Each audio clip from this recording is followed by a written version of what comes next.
In the heart of these animated wonders, there are tales and symbols older and darker than the castle's highest tower. Welcome to Occult Disney. Journey with Paranoid American and Matthew Comegys as they traverse the intricate pathways of alchemy, the shadowed corners of biblical narratives, and the very folklore that birthed these tales. Beneath every brushstroke lie whispers of writers' taboos, the cloak and dagger politics of hallowed studios, and secrets held close. Every magic has its price, every kingdom its shadows. Are you prepared to peer beyond the veil? Welcome to the Occult Disney Podcast. Hi, everyone. It is Occult Disney. This is Matt here. Joining me, as always, is the Paranoid American. Howdy. Hey, guys. There we go. Keep it nice and short and sweet. But it's Christmas time, isn't it? It's the holiday season. And it just happens to line up nicely that it is time on our list of movies to do The Nightmare Before Christmas, the ground zero for Hot Topic stores, at least for the 20 years afterwards. I don't know about now. I haven't been a Hot Topic for ever. You don't have to lie. No, I was just thinking, I think I never went to one because by the time they showed up in malls, I was in, Athens, Georgia, and we had like the Junkman's Daughter. Why would I go to Hot Topic? So you've never been in a Hot Topic unironically? I probably went in with a girlfriend at some point, just kind of walked in for a minute. Yeah, but I don't think I've ever bought anything at a Hot Topic. But I did notice that half of the things there, at least in like the 2000s, were, from The Nightmare Before Christmas or new metal bands, right? So I will admit, I think I bought a clearance like Marilyn Manson shirt from a Hot Topic while I was in high school. So it fits the bill. That makes sense. Maybe you didn't have a Junkman's Daughter or a Junkman's Daughter's brother. I don't even know what you're talking about, and it sounds like it might even be illegal. It does when you say it that way. No, those are some kind of boutique-y, weird, young hipster stores in Atlanta area and Athens, Georgia. So maybe they're still there. I couldn't say. But yeah, I guess that all of this stuff, kind of like keys into my mind. Goth girls, high school, like you're saying. For me, that kind of is The Nightmare Before Christmas. I mean, you could just extend that to Tim Burton, couldn't you?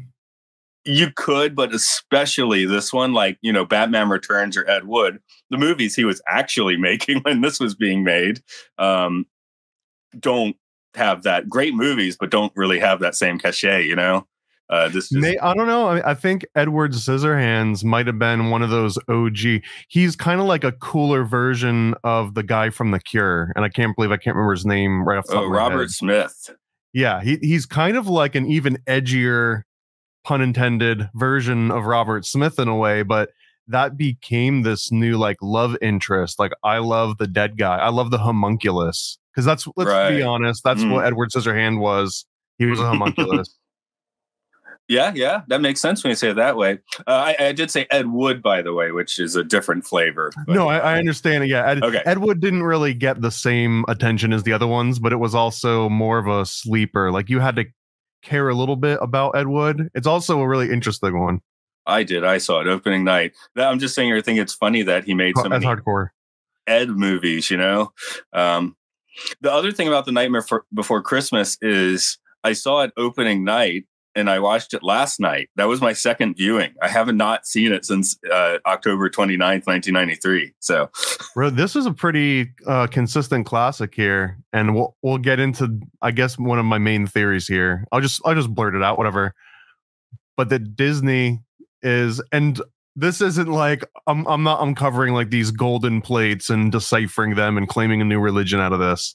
It's almost completely obvious. But just to state the obvious, Disney decided, why don't we just own the entire months from October to December? If we take this particular strategy and release this movie, which came out on October 29th, so it came out like right at October during Halloween, and like it has this longevity that can last all the way through Christmas. So now people collect it for not just Halloween, but also for Christmas. And by establishing that, it almost made it like an evergreen thing, because if it can apply to 2 holidays, why can't it just apply year round and become more of like a mentality? And I think that was I don't know if they did it intentionally. It feels like they did it intentionally, but they definitely know how to market it intentionally. Yeah, I think it's the marketing, some lucky serendipity, because this is a little bit outside of the Disney sphere. Tim Burton, of course, we've mentioned before, was an animator with Disney in the early 80s. He did the first version of Frankenweenie. He did Vincent. He wanted to do this as like a 30-minute special or something. But then he left Disney, became a successful director, Beetlejuice, Pee-wee's Big Adventure, the Batman movies, and realized that Disney owed him like a film project or something. So, and Katzenberg was into the idea of him doing it. Of course, like I said, Burton was actually making Batman Returns and then Ed Wood when this was in production. So this is technically like a Harry Selick movie, and they've branded it with Tim Burton. So it's his story, it's his ideas, it's his sensibility. Selick was partly tasked with make it a Tim Burton movie. But apparently Tim Burton was only in the San Francisco production studio like maybe 8 or 10 days for the whole production. So he was not very hands-on, but they were, it was kind of like he was franchising his aesthetic or something. Aesthetic. And pretty smart. And honestly, sometimes if you find a team that understands the vision, you don't have to be there every day. And that might even be good, right? Like you might not have to micromanage any of it, and they might be able to do a better job. And stop motion animation literally drives people insane. So I can see him being like, yeah, I don't want to get into the nitty gritty of stop motion animation. Like even more than regular animation. Yeah, I got these Hot Topic shirts to sell. I can't go crazy quite yet. Right. I already look crazy. Can't go crazy. Of course, we got Danny Elfman here. Which have you seen any modern pictures of Danny Elfman? You mean like a photograph of Danny Elfman? I have not. Yeah. Oh, he's been doing concerts recently. He's like in his 60s or something, maybe up to 70. And is he a looker? He's something to look at. He's always got wildly dyed hair. He's gotten jacked, which is insane. Like he's like been bodybuilding or something. So when you see him now, you're kind of like, what is this? Right on, man. I mean, good for him, but he's definitely like he's chosen.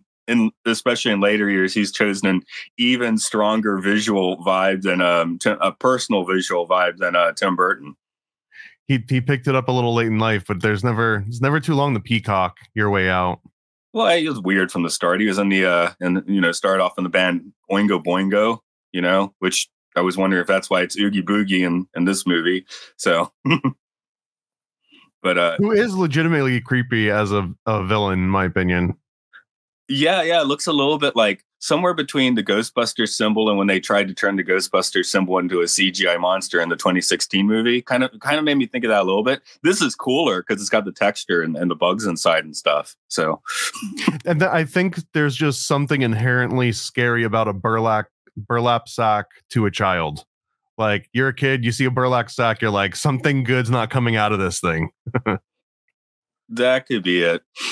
Yeah, there is something about the psychic influence of this movie, because I'm like, who did I even see this movie with? I might have just gone with my dad, but of course in my mind now I went with like goth girls, but I don't think I actually went to the movies with the goth girls. We just had a quote unquote lunch, as in we weren't eating anything out in front of the school.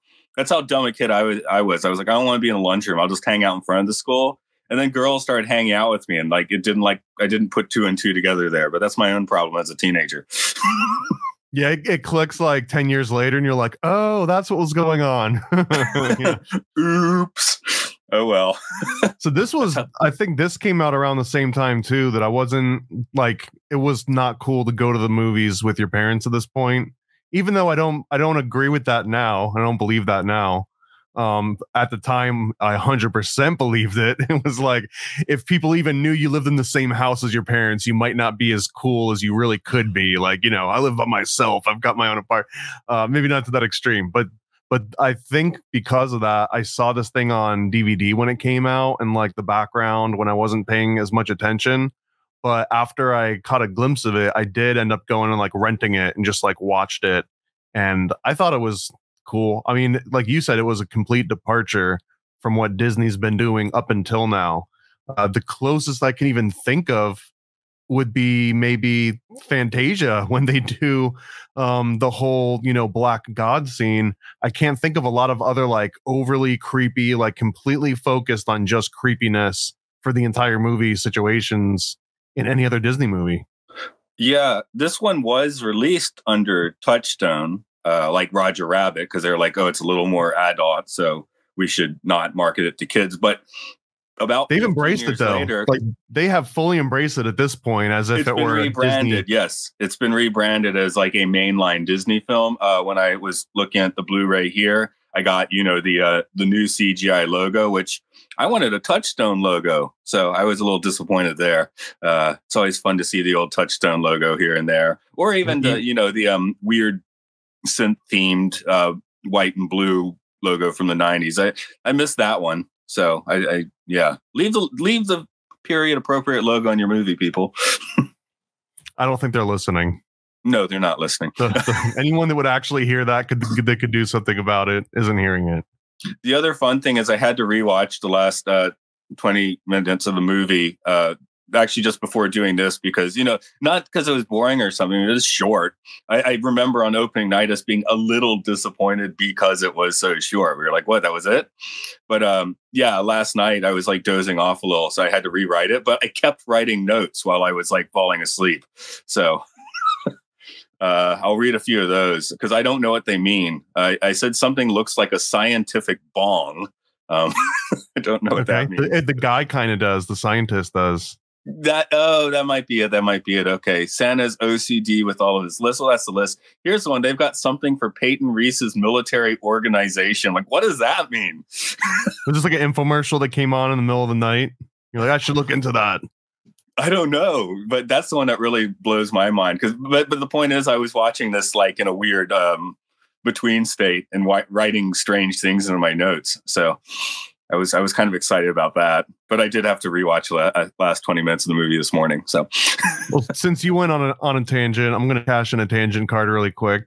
Are there any weird, like, and I don't even know if you still even have like network TV, but let's just say you had, regular network TV, or if it were 10 years ago, are there weird infomercials in Japan too about like stuff that would only be on at 2 a.m. or is like it just weird 24/7?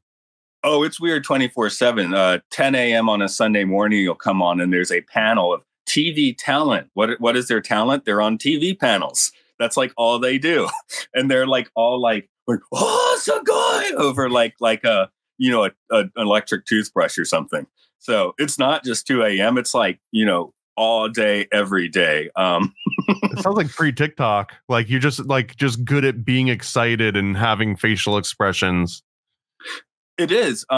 Like people still watch network TV in Japan, which is a different beast in Japan, of course. But especially older people just watch whatever's on TV, and even kids are watching TV. I can't think of American kids like watching proper TV much anymore. So. Yeah, I think it would be weird. I mean, not that it's like would be bad, because I assume if you're like homeschooled or if you don't let your kids have their own devices that consume media, you might be watching network TV, or you've got a stack of Disney movies, or maybe just like Veggie Tales of Disney's Too Evil. Another interesting thing is NHK, the state TV, Japanese state TV, which people do watch. It's not like PBS in the States, but Sunday night they will feature like an American or British movie or something, and then that like validates the Japanese people and thinking, oh, that must be a good movie. Like, so that's a like kind of weird, subtle or not so subtle mind control. Do you know any of the movies they've played recently? Whiplash. Okay, so fairly modern. Yeah, the drummer movie, right? Yeah, which was called Sessions in Japan, which I haven't seen yet. I do my film podcast. It's on the list. I'm like, I'll watch it when we get there, But I've had a friend tell me, I think he saw it on the NHK and just like, you should watch it. It's great. And yeah, it's supposed to be a very good movie, but that's the one I can think of. What are some other ones? I think maybe the Star Wars prequels became more popular in Japan that way because in Japan, people like the prequels. maybe because since it's dubbed, they got better voice actors. Is it a burn? It's a, Are you taking shots right now? Yeah. Well, I'm just like, if you have the voice actors, they're kind of, because the prequels, even with very good actors, are giving you very stilted lines. So if you have someone dub it, then you're doing okay. I personally liked the George Lucas Star Wars the best out of all of them so far. Are we, what, and, like and I mean the two, what is it, the 1999 one? I don't even remember. I don't even know the name of it. The Phantom Menace. That's my favorite Star Wars to date still. And I'll die on that hill. But yeah, you said followed by the Ewoks one, which was Return of the Jedi, if I'm not mistaken. That's correct. Yes. Which are, as I also understand, are like the two worst ones when it comes to hardcore Star Trek or Star Wars lovers. I guess. I don't know. Yeah. But it's also an age thing, I guess. But it's funny. Sometimes they'll have vintage stuff in the Japanese theaters. You will see Nightmare Before Christmas stuff regularly. They had like Phantom Menace action figures like 6 months ago at the little movie theater gift shop. So that was weird. How was Nightmare Before Christmas play out in Japan? It's a style thing only, I would say. I mean, I'm sure a few people have watched it, but people definitely know the imagery from the movie. But that's the thing in Japan. Like, I'll often see kids wearing like a Ramones t-shirt or something. That's because the design's cool. Or, Stanley Kubrick movies t-shirts, and they got it at the Uniqlo, but they don't actually know what it is. They got it at the Hot Topic or whatever the version of Hot Topic is, right? Right. Well, that's half the stores in Tokyo, I guess. But do you stop them? Like, name 3 Kubrick movies right now. No, if they're wearing a 2001 shirt, it's like, have you seen that movie? And they're like, oh, this is a movie. They don't even necessarily know it's a movie. So what about Santa Claus? Does he have any presents whatsoever? Yeah. Christmas is basically like kids get a present. Everybody is supposed to eat fried chicken. KFC did marketing so well 20 years back that everyone thinks they have to eat fried chicken for Christmas in Japan now. So when I tell them, like, we don't eat fried chicken in America so much for Christmas, that's, they're like, what? It blows their mind. That's honestly awesome. We should just do like an episode on how KFC managed to establish their foothold in Japanese Christmas. Oh, and in the past year or two, they've started putting into commercials a young Japanese Colonel Sanders.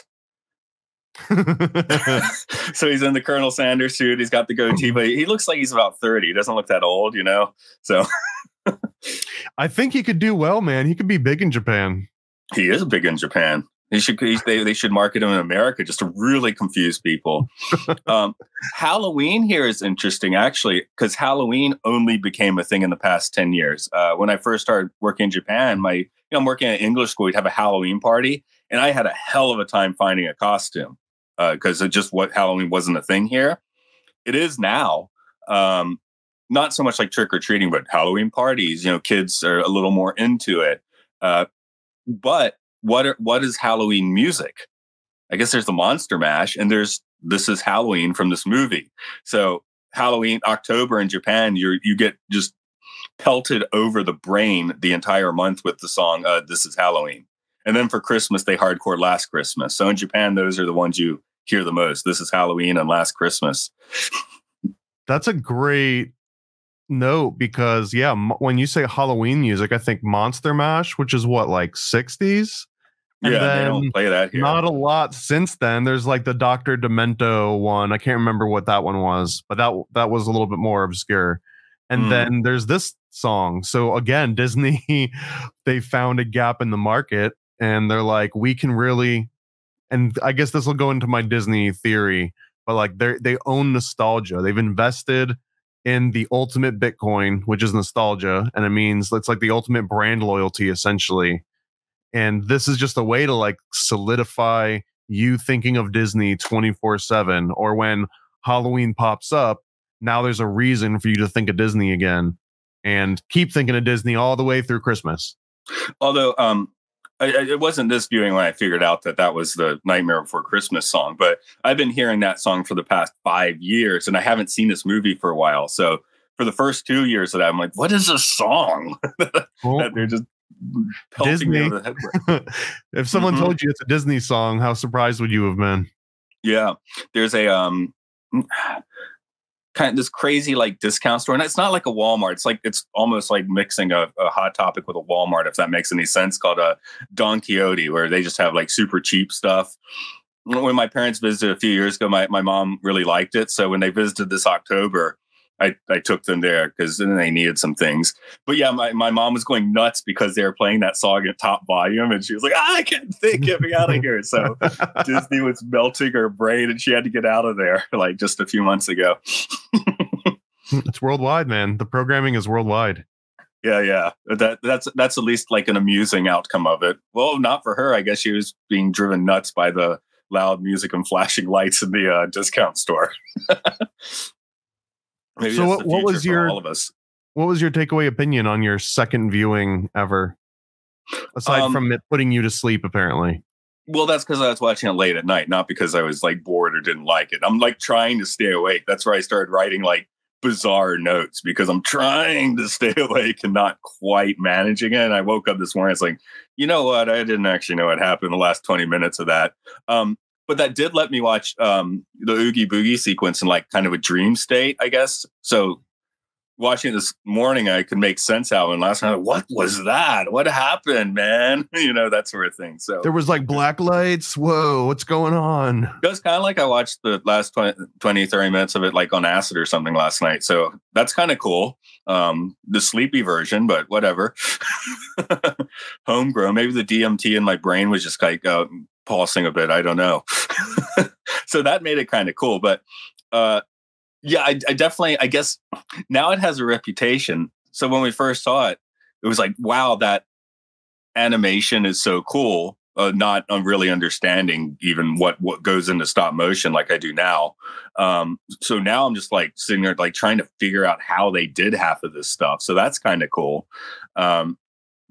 The story, you know, knowing more about archetypes and knowing more about like relationships and stuff, it worked better. I don't know. When I first saw it, the story didn't latch me for some reason. So maybe it wasn't for kids. What would I have been 14 when I saw it? So I don't know. But yeah, you know, I quite enjoyed watching it last night. So I'm not the biggest person in, like, I like a lot of Tim Burton movies, but the Tim Burton aesthetic has never really been like my thing. So there's a weird rambling answer to your question. I mean, I definitely think Tim Burton's aesthetic was my thing. Although Edward Scissorhands by far is like, for me, that's like peak Tim Burton aesthetic. And after that, it kind of just gets ridiculous. Then you get like Willy Wonka, which is almost like the lip injection BBL version of Tim Burton in a way. You know, it's got like this artificial gleam to it where everything's just inflated a little bit. But yeah, is that making me like a Tim Burton hipster? Maybe I'm at my most Burton-y now because I wear dark suits a lot. I don't know. I usually wear black, you know, dark jacket, dark shirt if I can. So, no, what would have been my aesthetics? You know, I was playing in bands in high school. So in early 90s, just straight grunge, you know, flannel shirt and band t-shirt and jeans, which I don't wear jeans anymore. And then in the late 90s, I actually did this several times where I would play concerts dressed basically like Kraftwerk on the Man Machine cover, skinny black tie and a red shirt thing. I did that for a few years. Then when I went to university, I went with early fedora and like, you know, I was trying to look like a Jack Kerouac in the 50s, I guess, for a while. So that's always been like my style choices. Did you ever tip your hat and call someone milady? No, I don't think I did any hat tipping. It was like an Indiana Jones fedora. It wasn't like a classic. Okay. It still doesn't get a pass, by the way, if you're wondering. It doesn't get a pass. Like the intent doesn't matter. 1997. Even in 97, it doesn't count. It's like possession is 9/10 of the law. If you had a fedora, you're guilty. I did. So by 2003, 2004, I was like, maybe I shouldn't wear this thing. But I still have like, there we go. I still have that. So I don't wear this one. I just got this one because it was like 2 hats 50% off. So but you're 40s now, right? Yeah. Okay. I can get away So with you it on can my wear, 40s. yeah, you're allowed to wear fedoras now because they're made for old men. Okay. I will be rocking the Santa cap next week, I guess, because I'll be doing Christmas all week at the school. So maybe I should sing This Is Halloween. I don't know. You could do the Jack Skellington version. Something like that. I couldn't hit those notes. I can sing okay, but I will. You do have to give Danny Elfman credit for being able to hit all those notes, since he does Jack's singing voice. I did notice Katherine OHara, it seems, did the voice of Sally and the singing as well. So I guess she could actually sing. Are you very familiar with Katherine OHara? The name sounds familiar, but I don't know why. She's the mom in Home Alone. I think she might be in Schitt's Creek more recently. Okay, yeah. One of the best name titles. And I'm just a massive SCTV fan. So, of course, she was on SCTV. Also Beetlejuice. Oh, yeah, she's the lead in Beetlejuice, yeah. But, yeah, for me, it's always like one of the SCTV people. So, because that television show has always been one of my weird obsessions. Even What's now, SCTV? It was a Canadian sketch comedy show from the late 70s, early 80s. Had Eugene Levy, Joe Flatterly, John Candy, Rick Moranis, Martin Short were all on it. Harold Ramis was on it for a while.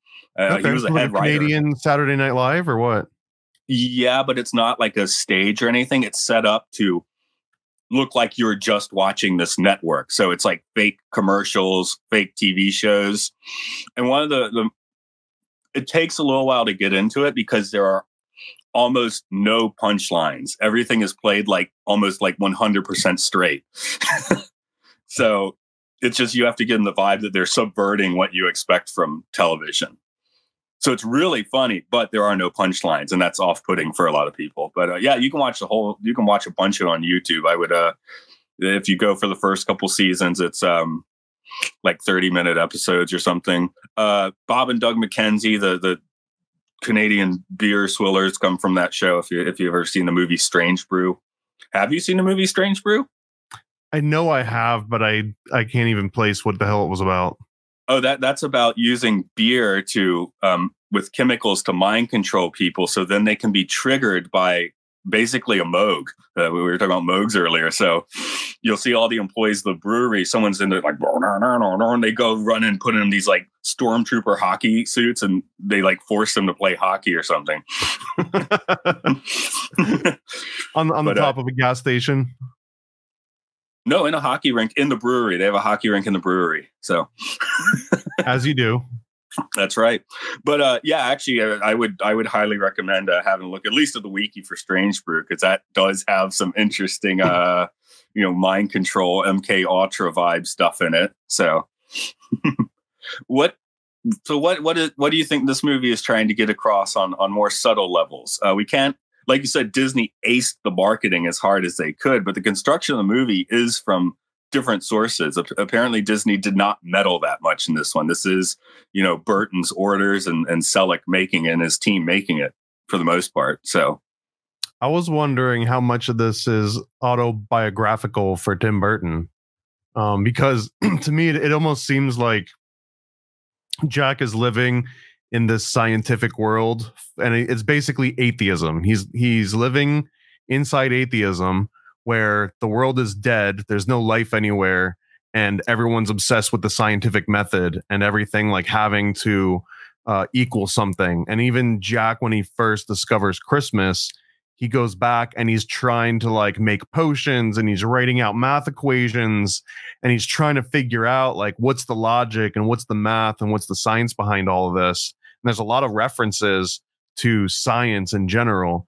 And I guess in this way, it's like Christmas kind of represents just religion as a whole in a way to Disney, where it's like Jack just found religion and he doesn't understand what it is yet, because it's a feeling, not necessarily something that he can write down on a board or explain that exists in this world of like dead, like the Halloween world that he lives in. So to me, that's what the real story is about Jack discovering religion or like some kind of a higher power and not being able to come to terms with it. And to me, that feels like something that Tim Burton probably went through as a kid, maybe. And so that would make it biographical, but I'm reading into that deeply because that's what we do here. Yeah, of course. Yeah, the shot that sticks with me, and I didn't remember it. I mean, it's been 30 years since I watched it last time, but the scene where he is looking at all of the holiday doors in the trees. For me, that really stuck in my mind, and he just happened to choose the picture of a tree on a tree. So he could have gone with a turkey on a tree too, but I'm glad he didn't, because that movie would have been dry and tough, I think. So I don't know that I had that same exact thought, because when he gets to that scene, he gets into the middle of the woods, and this is a great way I'm surprised that they haven't revisited this yet. Maybe they have, and I just don't know about. There's been attempts at sequels and prequels, and none of them have ever really taken. But there's a St. Patrick's Day tree, there's an Easter tree, there's a Valentine's tree, there's the turkey tree that represents Thanksgiving. And I was trying to think, there's not a lot of kids Thanksgiving movies that like blew up. The only one I can really think of would be like Addams Family 2, because they go to camp and there's the big you know what I mean? But there's another gap in the market. The example I was going to spit out too. So so clearly there's a gap in the market here, because if someone says Christmas movie, you can think of a bunch. If someone says Halloween movie, you can like nonstop, options. Valentine's Day movie, same thing. Thanksgiving movie, I don't know, man. I don't think anyone's really fully owned like the Thanksgiving cinema sort of go-to. I would probably, isn't Planes, Trains, and Automobiles Thanksgiving? I think that one is, but that's not really a good one for kids. Yeah, maybe, but it's also very I mean, isn't that from like the early 80s or the mid 80s? Late 80s, but yeah. So yeah, 40-year-old movie. That's what I'm saying, is that nobody has really owned that in quite a while. Does nobody want Thanksgiving? It seems like someone's leaving money on the table here.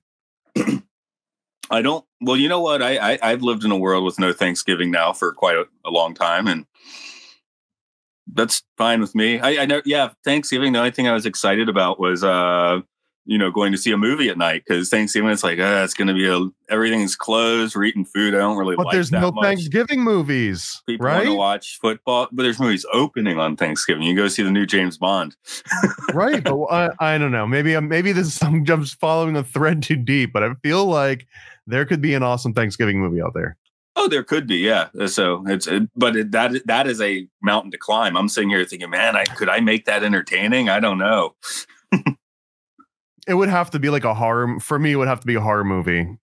Oh, there's got to be a Thanksgiving horror movie. I mean, there's lots of them. They just aren't great.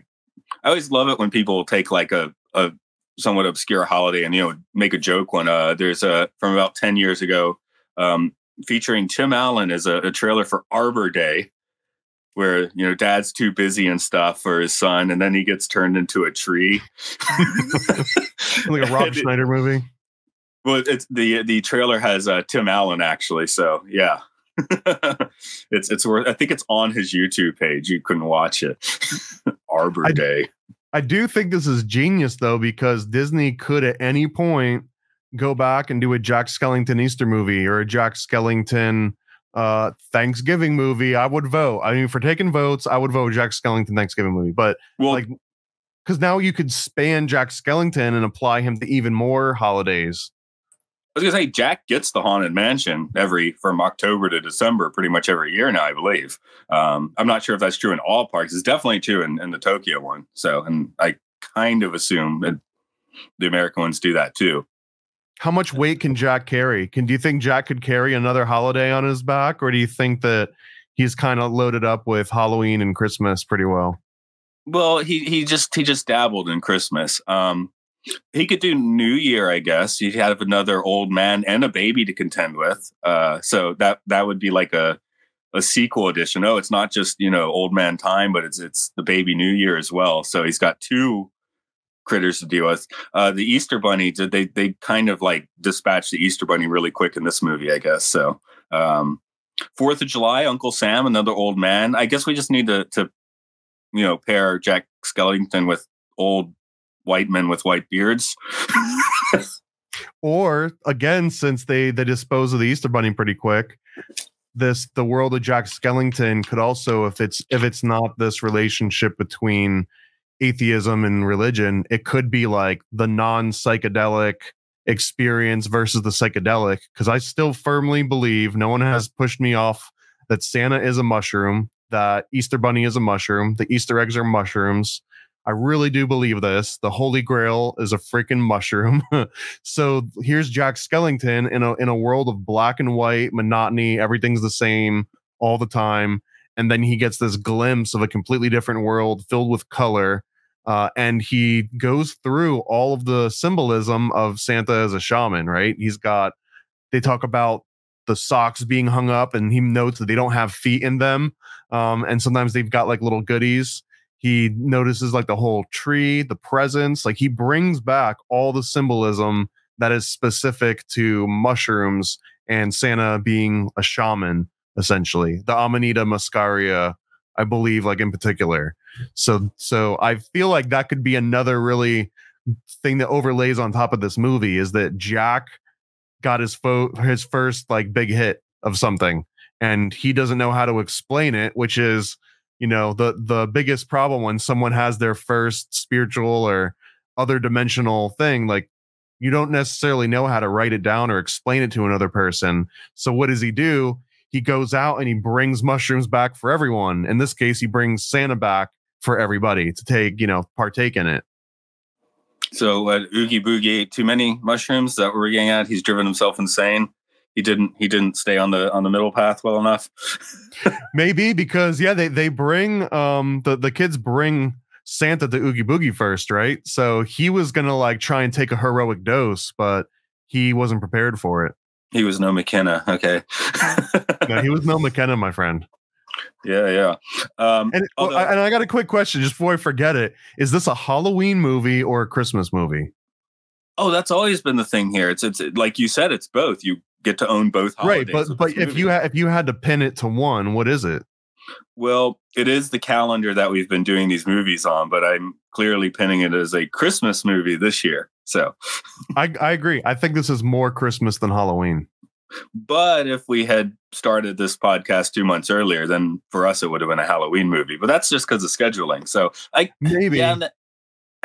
think Christmas more. It's marketing again. I think that the Haunted Mansion is going to do its holiday overlay, and when you say holiday in that way, you mean Christmas. So that's cemented this in my mind as a Christmas movie. Before that, I might have said Halloween, but now at first, Haunted Mansion, Christmas theming. Yes.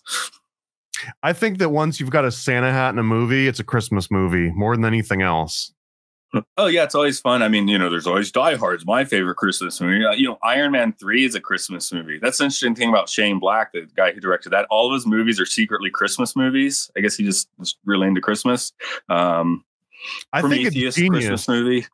I really do. And I know how simple-minded it is, but I think it would be genius to sneak in a reason to have a Christmas tree or a Christmas hat in every movie you ever make, just so that you can get it on Christmas playlists. Like it really does qualify as a Christmas movie.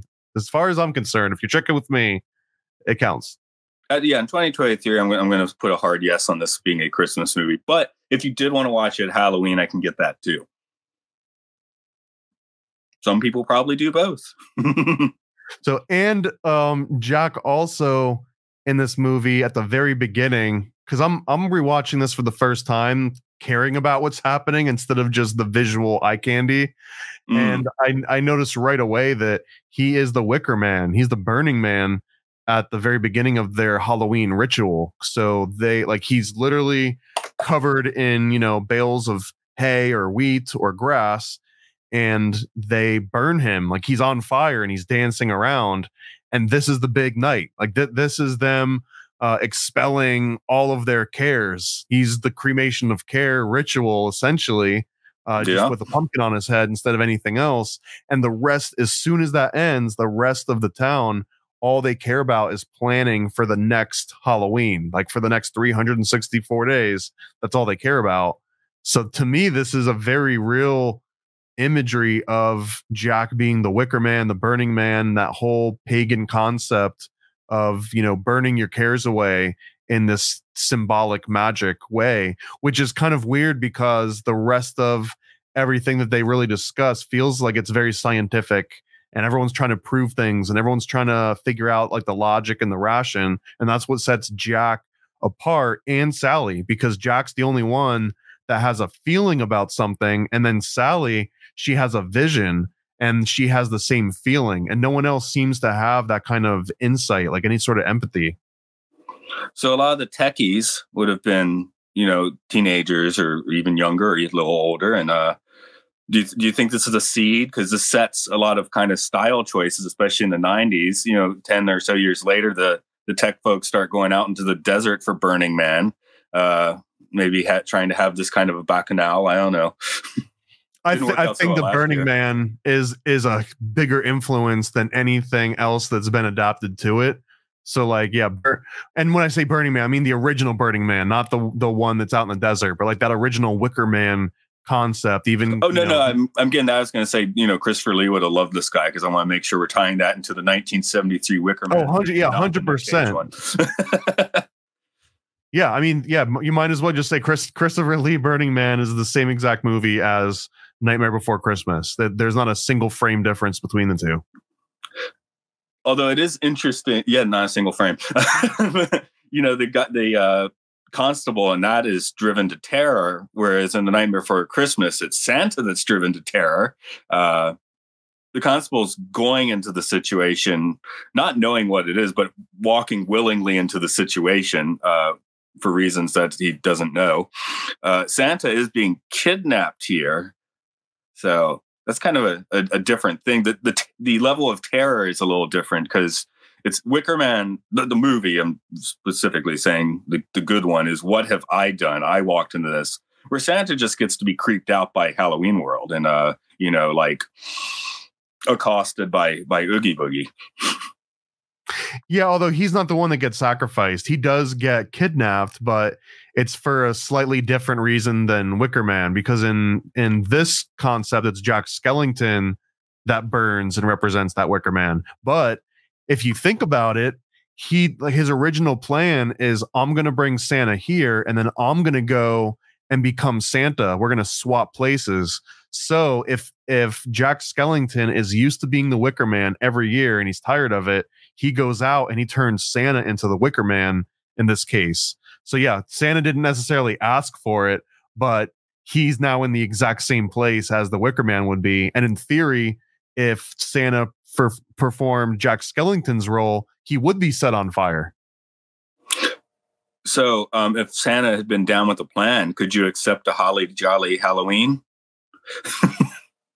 Well, Wicker Man doesn't necessarily represent Halloween, right? Isn't that a summer solstice ritual? Oh, I'm just assuming that if Jack is taking Christmas, then Santa has to take out, it's only fair.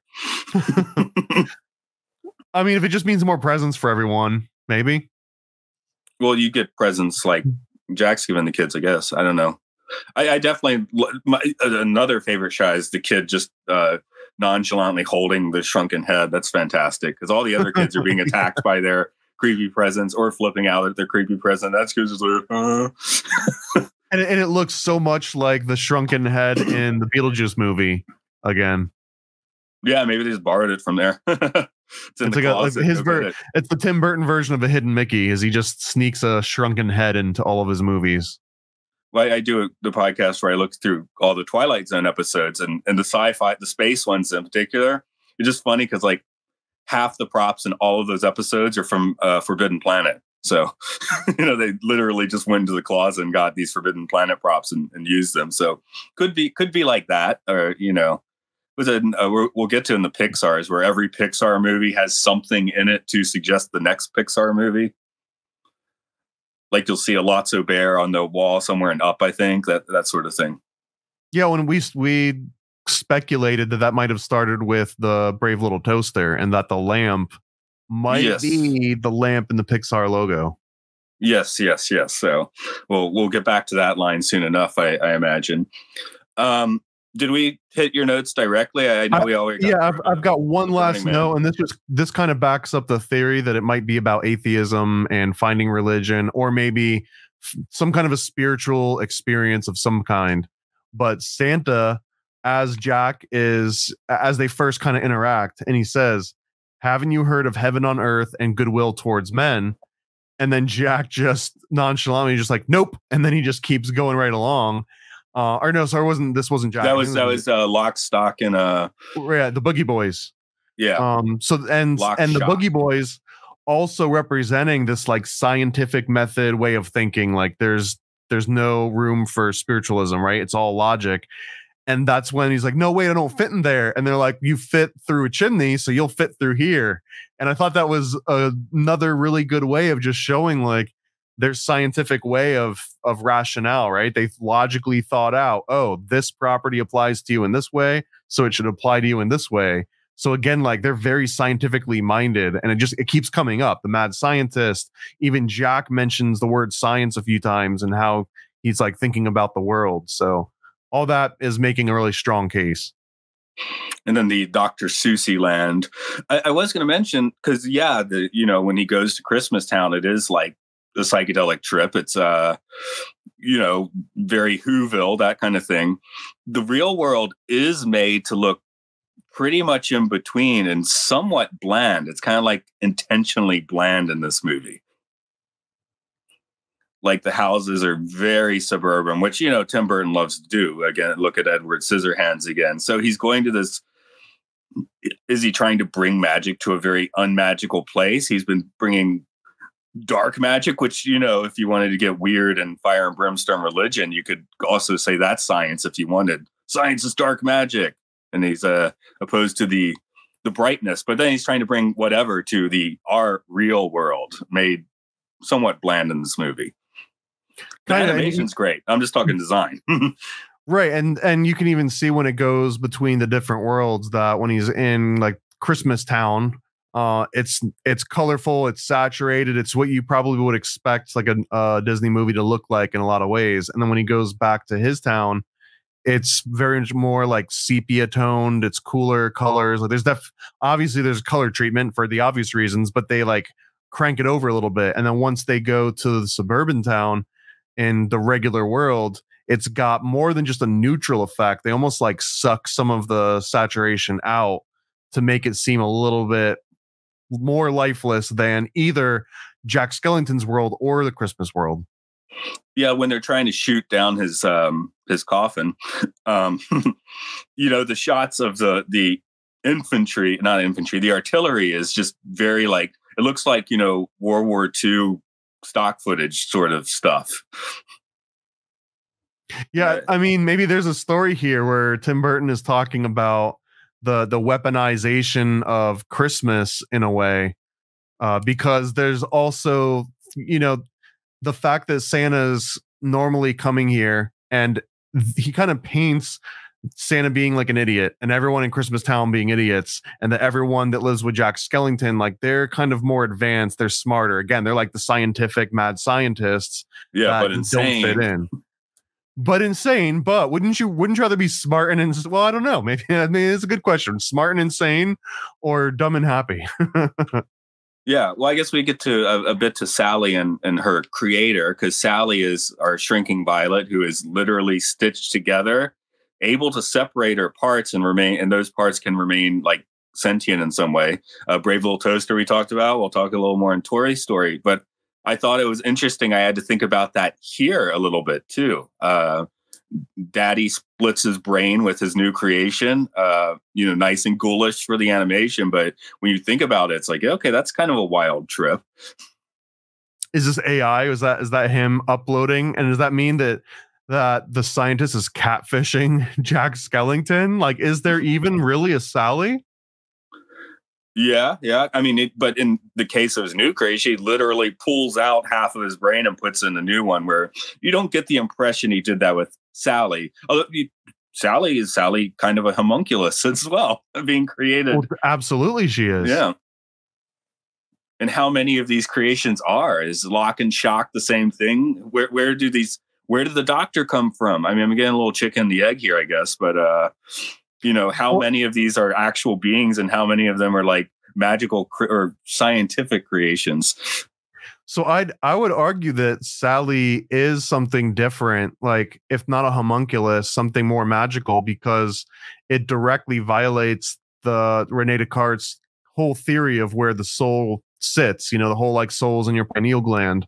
And even if you don't believe that, the reason that he came to that conclusion was because if you chop off your arm, you're not like an arm less in your soul. And it's like you can even still feel your arm. You even had that phantom limb concept that people go through, right? That phenomena where like you still feel your fingers, or you get like a cramp in your leg that's no longer there. So he used that to explain that the soul doesn't live in your arm. If anything, it's got to live somewhere that if you chopped everything else off, it would still be there. And it would also have, for that reason, would have to be almost in like the central position. And that's where he pinpointed the pineal gland, because it's completely centered in the brain. So it can't necessarily live to like one, like the left side or the right side. But if Sally can chop her arm off and the arm can remain sentient, then she violates that whole concept of either having a soul in your arm. So either she does, or it means that she never had a soul to begin with, which seems more likely the case, which definitely means that she's a homunculus. So that's two homunculus confirmed in one movie. Okay, and then we'll get to the toys soon, I guess. And it'll be a while before we get to Toy Story 3, but I did recently rewatch that. And since we've been doing this podcast, I had forgotten that Mrs. Potato Head, since her eye is at Andy's house and they're a few miles away at the kindergarten, she can still see that eye still functions and it's like quantumly entangled with her somehow. Yep. And, watching it recently, I'm like, okay, that raises like 8 different questions at least. Well, skipping ahead a little bit, because Toy Story 3, in all seriousness, was the first Disney movie that I saw on my own. And I don't mean like literally on my own, but I mean like that as I was watching it, I remember thinking, this is programming. Like, this is nefarious programming. And it wasn't because I was like listening to conspiracy podcasts or anything. Like I remember seeing it in the theater with my roommate, and my roommate brought his kids. So I tagged along. I was like, yeah, it's probably going to be a good movie because it's a freaking Disney multi-million-dollar budget movie.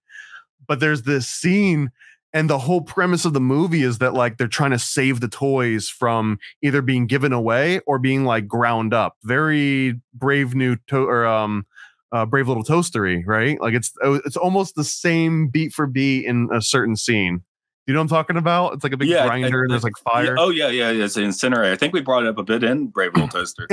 and I remember thinking, and we'll bring it up again when we go to the movie, but I remember thinking that this is nefarious because they're teaching kids right now that your toys that you've outgrown that probably deserve to get thrown away or given away, that they've got souls and that they will suffer and they'll die and you'll cause pain and anguish and grief to them if you throw them away or let them out of your sight or give them away. And how, I don't know, that just seems so incredibly nefarious to be drilling that in such a small, like a strong level for these little tiny brains of like, no, truly your toys, not only are they alive, but they can feel pain and they're terrified that you might throw them out one day. I don't know. I think there's something nefarious about that. Yeah. Well, that one in particular is considered the dark toy store, and people are like, oh, it's because they almost get incinerated. But then it's because of those feelings that the movie is creating, like you are saying, which makes it feel extra dark. So I think people understand that even if they're not saying it out loud, which makes it extremely effective if we're looking at it from a programming angle, I guess. And if you believe like I do that Disney cares more about owning nostalgia and the price of nostalgia and investing in nostalgia more than necessarily the movies being breakout success left and right, because they can bank on it to just always exist. So you might say from like a business standpoint, it goes against the whole planned obsolescence thing. Like, yeah, of course we want you to throw out your old Woody so that you buy another one in 5 years, or like when you've got kids, you don't want to like pass it around, but you also want it to be omnipresent. You just want that toy to always be around. And then now, not only do you have dad's, Woody, but you'll have your own, and then you'll get, one for Buzz Lightyear for your kid, and maybe it just turns into like a whole legacy. I love what you're doing here. For people that can't see, there's a continual Lotso bear behind me, which I did save from a garbage bag once. I did buy it, but then they were house cleaning too much and tried to throw a Lotso bear and the Cookie Monster. And like you're saying, I saw Toy Story 3. I couldn't let that happen. So I did let a few toys get thrown away, though. Uh-oh. But not Watcher the Cookie Monster. Or Dumbo. I think I saved Dumbo from the garbage as well. My wife got a little too genky, too energetic with the house cleaning ones. So, that's everything gets thrown out. That's right. The Cookie Monster, I have a full-size Cookie Monster puppet, which I keep at work for obvious reasons because I'm a teacher. But I only bring him out so much. He's become legendary. Kids are always talking about the Cookie Monster, but I only actually bring him out once a month because I don't want them ripping him apart or something. Because kids will try and rip off the Cookie Monster's eyes if you let them. I kind of want to just thinking about it. Yeah. There's ping pong balls, so they can be damaged. But yeah. Also, it's when you hear puppeteers complain, in Muppet movies, and like, this is a hard job, just controlling that guy for 5 minutes and doing the voice. Yeah, your hand gets tired and your voice gets blown out. So I get it. I see why Frank Oz doesn't want to do this stuff anymore. I imagine they just find people that smoke Newports exclusively to do the voice. Yeah, that smoking and then getting on Sesame Street, that makes sense. I'm sure it's happened. I mean, 70s probably. I mean, it turns out they didn't have the greatest vetting process based on some of the stories. Yeah, Elmo has a new voice now, doesn't he? In Puppeteer. How about let's roll back to the nightmare a bit. If you had any more strain threads to pull on, there's a good way to say it. The only remaining one is really, there was just an interesting note that Sally is performing a very traditional role when it comes to occult practices. She is sort of the master of poison here. And she's also being kept away, kind of like a homunculus would, by her creator, right? Like when she disobeys, he locks her up. But she's also the one that's entrusted to making all of these different little concoctions. And that's, poison was kind of known as like, the tool of like the ladies or something, or like the evil, ladies evil. And that's again, my daughter's always trying to poison me. That's kind of a Addams Family thing. Yeah. Right. Yeah. It's a very real sort of my girlfriend is trying to poison me constantly. So it's a very real thing. Just a warning for everyone out there too, that if you do have a significant other that's female, they're trying to poison you constantly. It's an eternal battle. Oh, I eat what they leave for me when I come home at night. I must be filled with all the poisons by now.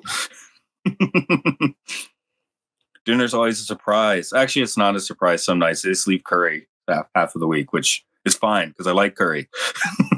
Well, and she, Sally, also serves as almost like the king's taster in a way, right? Because she has to taste the soup before she feeds it to her master. And that might be because she sees poison in there once in a while, but... Yeah, I was about to say she poisons and tests it. She does both. Yeah, often enough that she keeps a spare spoon in her sock just to trick her master from, thinking that she's actually tasting the poison. Do you think Sally's demeanor kind of did some societal programming, especially in the 90s? Like, especially like, I don't think too many guys were like, I'm going to be like Jack Skellington, but I think a few girls were kind of like, oh, I want to be kind of a Sally.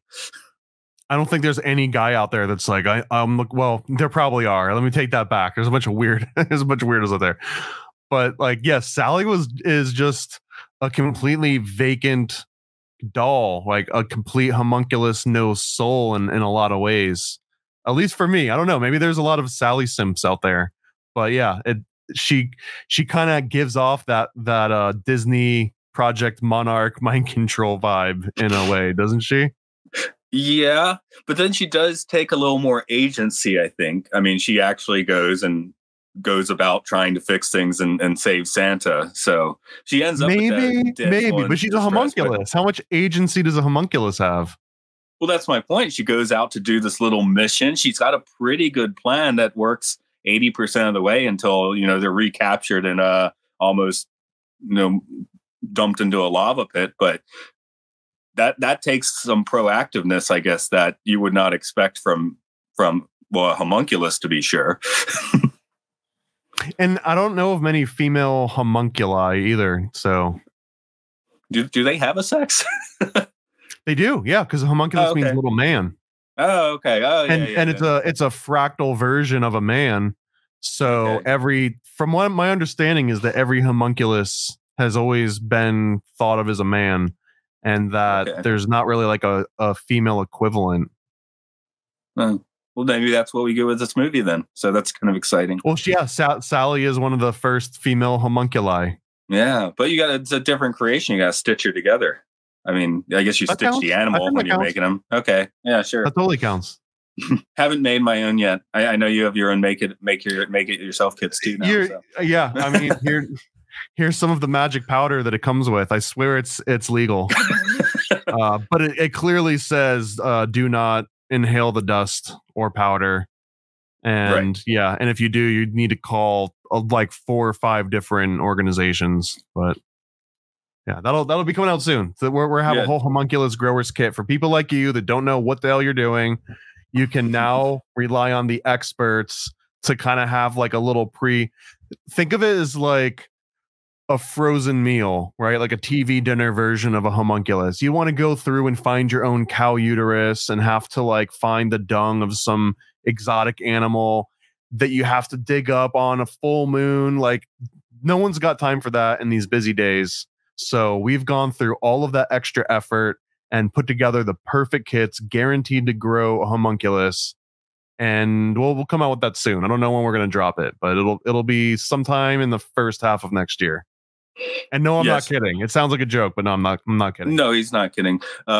Everything I've heard about the creation, I'm like, man, I guess people of the past were like cooler with like, putrid odors and farm smells and stuff. So because now they saw putricide as one of the key elements to life in this weird like way of like dichotomies. Like paradoxically, the smell of death meant that something else could be living. I don't think that's true, but what they saw is that they would see like a cow starting to die, right? And maggots would be born, and you would get this smell, and they would equate that smell of putricide to the life of the maggots. And they actually thought that the death created the life. No one really thought like a fly came and laid its eggs there and flew back away. It was like, oh my God, this dead flesh turned into new life.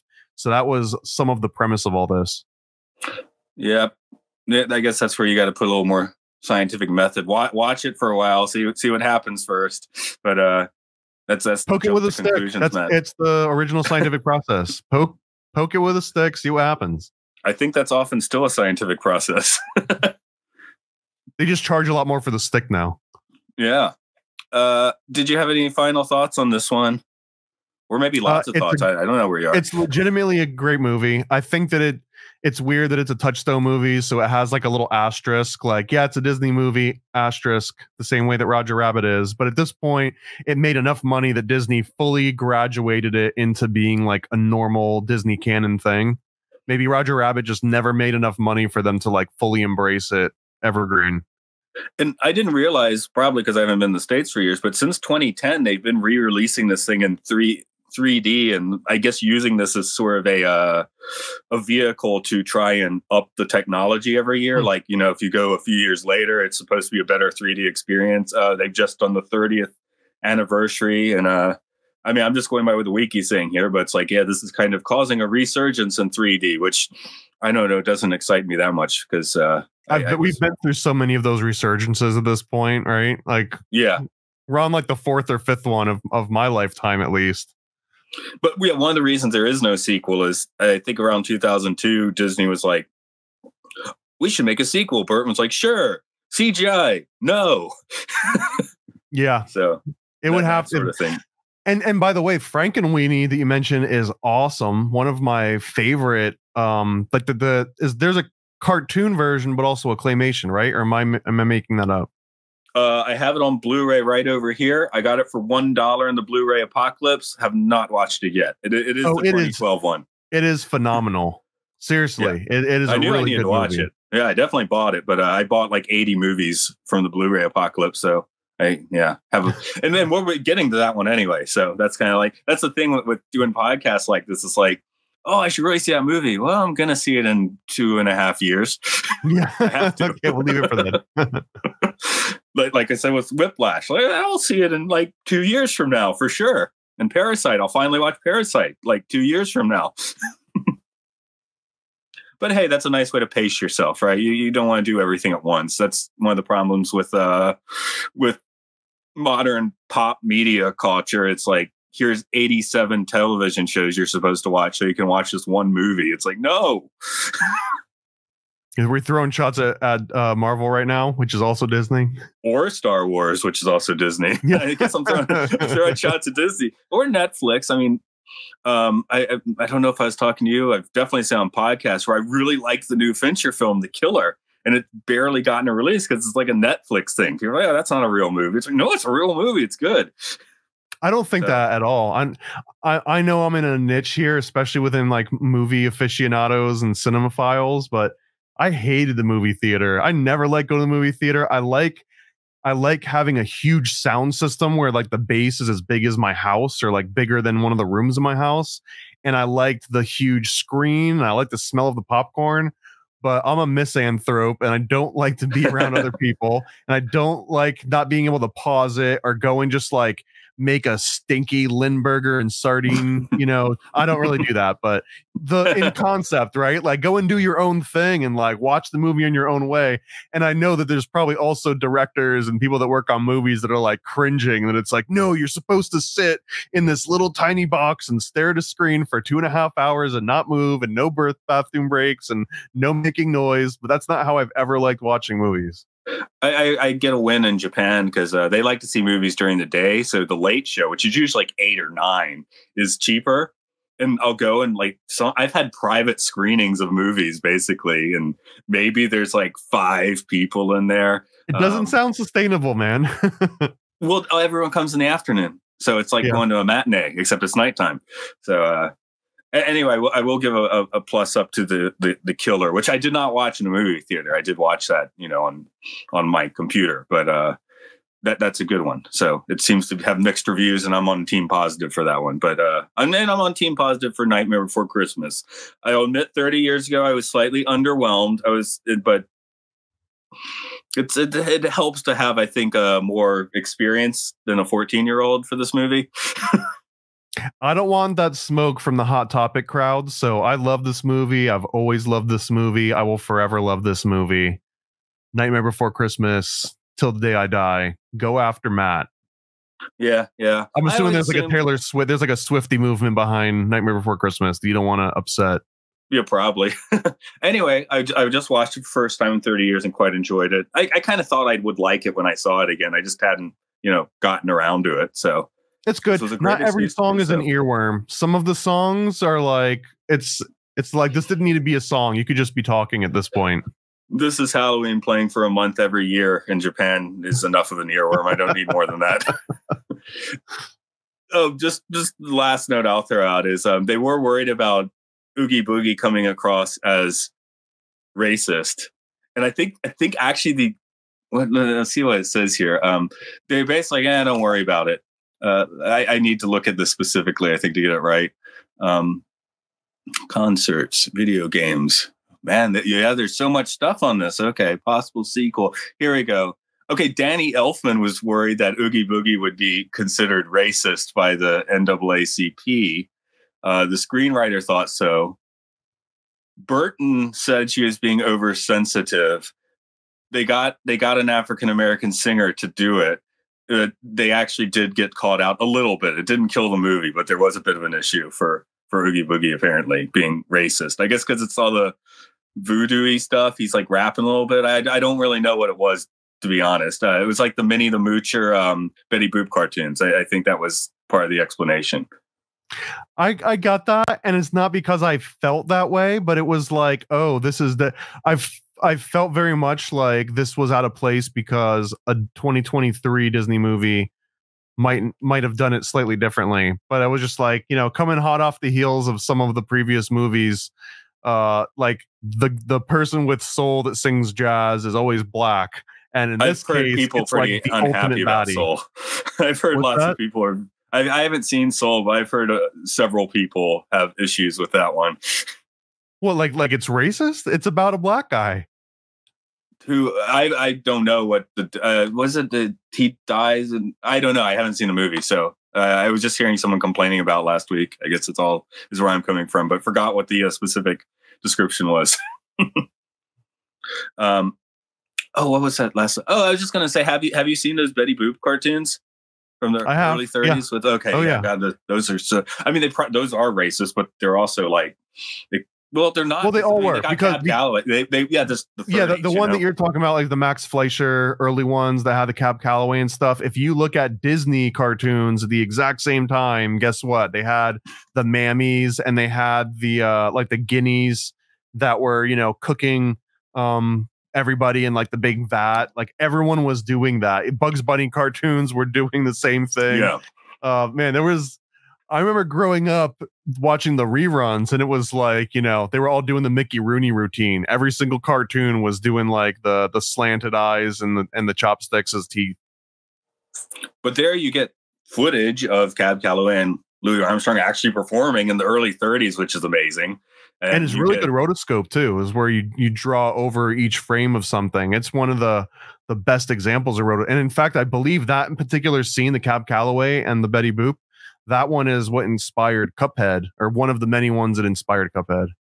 But yeah, for sure. I mean, the imagination there, you have to put lots of butts on it, but it's still just amazingly imaginative, for within the weird constraints of the time. It was very creatively racist. It wasn't just regular racist. Like there was a lot of flair to it.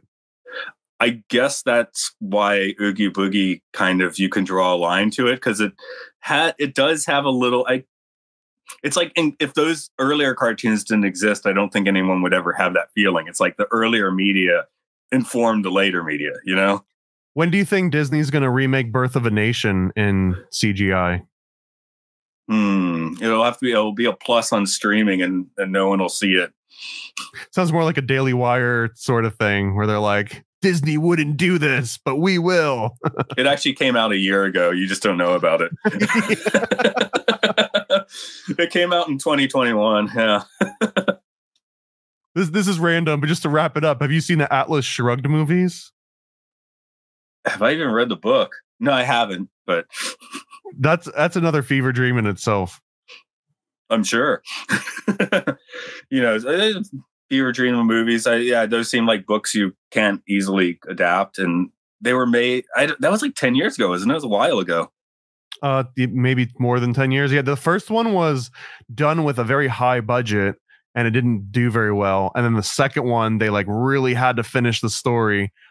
Was there even 3? I don't remember if there was 3, but it's like a long, like if you watched them all back to back, it's like a 7-hour experience. And there's an immediate drop in quality after the first movie where they recast everyone and everything's like green screen and CGI instead. But there's a very real sunken cost fallacy feeling where you're like, well, I saw the first one, like, and I watched that 3 hours, so I kind of have to watch this other 3 hours. Okay, I don't know if you're selling me on that one. No, I'm not a salesman, but if you do, Paranoid 15, if you put that code in, it'll play 15% faster, so it'll be over a little bit sooner. I guess we'll wrap up for today. If you want to give a bit more on your code there.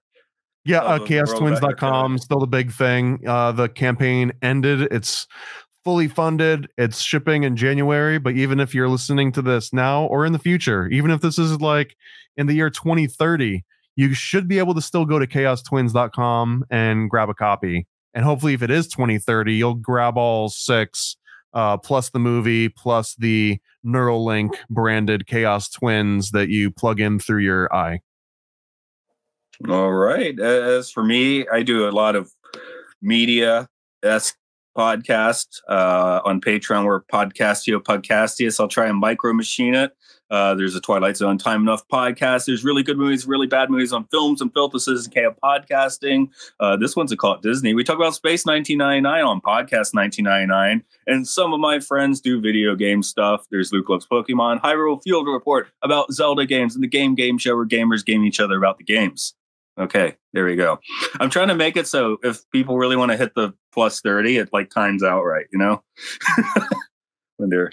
If you listen every week, maybe you don't need to hear the plug every time. So, but hey, if you're here for the first time, welcome too, because this is a big movie. People might show up for the night before Christmas. Okay, so what are you going to do for this Christmas? I'm going to go to work. It's usually my day off, but we're working on Christmas. That's Japan. Well, I got laid off recently, so I'm kicking back and just I'm doing a little me time for Christmas. Okay, that sounds good too, because I'm going to have kids screaming at me for Christmas, which I guess that is the Christmas experience. So it is a Christmas. That's why you have to give them presents. It's the real Halloween. It's the real trick or treat. They're going to ask for presents too. Imagine not giving your kids presents on Christmas. If you really want to know what trick or treat was all about, I feel like that would be a better example.